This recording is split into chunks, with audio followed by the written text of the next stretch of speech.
BJP का discrimination commission बना था, जिसमें जो हमारे जस्टिस महोदय आए थे, हमारे अनुसूचित, दबी कुचली और पिछड़ी जाति वर्ग को आवाज़ देने के लिए जो डिलिमिटेशन कमीशन बना था, और जो उन्होंने हमसे वो सजेशन मांगी थी, रिप्रेजेंटेशन मांगी थी, वो सारी कूड़ेदान में चली गई। और उस कमीशन ने बजाय इंसाफ करने के लिए उन्होंने शेड्यूल कास्ट से एक सीट जो रामबन डिस्ट्रिक्ट की थी और उसी में रोटेट करनी थी, उसको वहां से उठा के जम्मू में 4 कॉन्स्टिट्यूंसियां रिजर्व कर दी।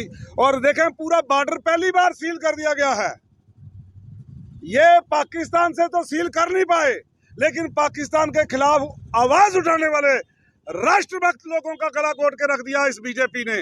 और ये सारा का सारा जो बीजेपी जश्न मना रही है कि बहुत अच्छा हुआ, आने वाले वक्त में हम वोट की राजनीति नहीं, चोट की राजनीति करेंगे। सारी बरादरियां, शेड्यूल कास्ट, राजपूत, सिख, ईसाई, मुस्लिम और गुज्जर बरादरी, बाकी सारे ब्राह्मण, सभी इकट्ठे होके, क्योंकि सभी अपनी अपनी जगह आवाज उठा रहे हैं। तो जो आप ये देखें, हमारा जो सिखों का एरिया था, जहां सिखों की अक्सरियत थी, उनको वहां से ऐसे काट के रख दिया कि वो कहीं भी अक्सरियत नहीं रह पाई। जबकि सारे सिख समुदाय के लोग इकट्ठे होकर जब गए, उन्होंने बोला हम एक सीट तो नहीं दे पाएंगे, अलबत्ता ये जरूर कहेंगे कि आपके साथ कोई जाति ना हो। लेकिन कहाँ गई वो बातें? जब हम वो रिप्रेजेंटेशन दे रहे थे, उस वक्त भी कई जो मेंबर थे इस कमीशन के, कोई ऊंद रहा था, कोई उबासी ले रहा था।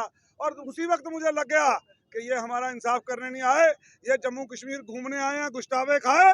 और ये इन्होंने बीजेपी को बोला इस कोरे कागज पे हमने दस्तखत करनी है, जो आपने लिखना है लिख दो।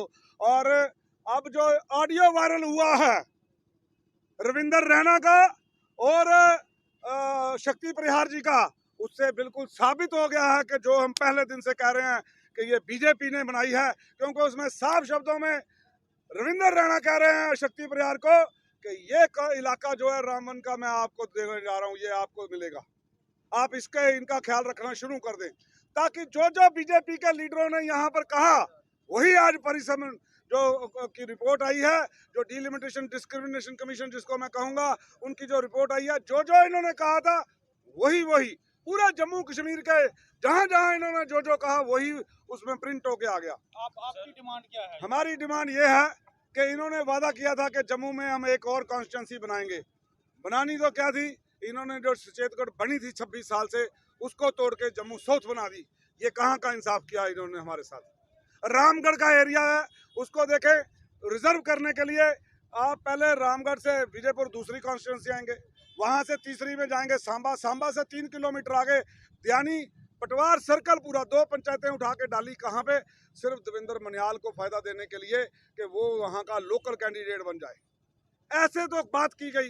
जहाँ नगरोटा को एसटी रिजर्व होना था, देवेंद्र राणा का वहाँ पे छलांग मारने के बाद, वो बीजेपी में जाने के बाद उनके हिसाब से बोला जी देवेंद्र राणा जी बताइए अब आपको क्या चाहिए। जैसे जैसे उन्होंने बताया वैसे वैसे वो कॉन्स्टिट्यूंसी उनकी काट के रख दी। उन्होंने बोला इनकी गुजरों की अक्सरियत खत्म कर दो, वहाँ तमाम गुजरों की अक्सरियत को खत्म किया सिर्फ देवेंद्र राणा के कहने पे, और रविंद्र राणा जी करने को तैयार बैठे थे। अब आप देखें ना, जो उनके यहाँ पे कदावर नेता हैं, जिन्होंने यहाँ पे 2 बार विधायक बने, श्याम चौधरी जी, वो आज सीनियर वाइस प्रेसिडेंट हैं। मैं कहता हूँ जिस बीजेपी ने हमारा कत्ल किया है, आज वो आप उनके साथ खड़े हैं, और हमारे साथ भी अफसोस कर रहे हैं। जिनका कत्ल हुआ उनके साथ भी आप हैं, और जो कातिल है उनके साथ भी हैं। ये दोहरा मापदंड नहीं चलेगा। मैं कहूँगा जिस बरादरी के साथ नाइंसाफी हुई है, उस बरादरियों के जितने लीडर जो आज भी बीजेपी के साथ संबंध रखते हैं, उनका बहिष्कार कर दो, उनका बायकॉट कर दो, सोशल बायकॉट कर दो, ताकि जिन्होंने हमारे सियासी कत्ल किए हैं, हम तो अब अपनी almost we have lived our lifes, लेकिन जो लोग हमारे आने वाला भविष्य था, जो छोटे लोग हैं, जो छोटे बच्चे हैं, जिनको मैं कहूँगा कि वो आगे आना चाहते थे सियासत में, आज 26 साल के बाद दोबारा आरएस ब्यूरो को रिजर्व कर दिया।